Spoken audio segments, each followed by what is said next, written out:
Во Штипските училишта на сила е етичкиот кодекс за учениците и наставниците.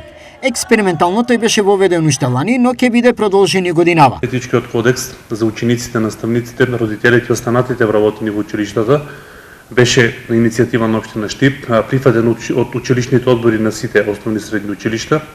Истиот е на сила и тој можам да кажам дека опфаќа освен однесување на учениците, го опфаќа и однесувањето на наставниците и однесувањето на родителите кои што треба да имат соодветно примерно однесување во училиштата, дека тие се на некој начин изгледот како треба да изгледат нивните деца, но и го опфаќа однесувањето и на останатите вработени кои што се во училиштата. Што кодексот содржи и кои се искуствата? Генерално можам да кажам дека кодексот е прифатен со одредени исклучоци каде што имавме одредени жалби и поплаки.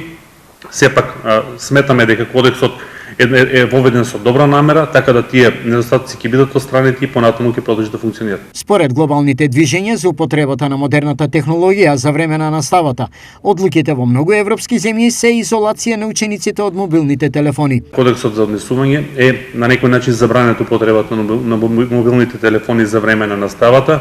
Дел од училиштата имаат изработени посебни места каде што мобилните телефони треба да бидат оставени за време на час. Секако сметаме дека како општина дигиталната технологија и ова модерно време во кое што живееме е на некој начин ни нуди предизвици, но и нуди можности кои што можат да се искористат.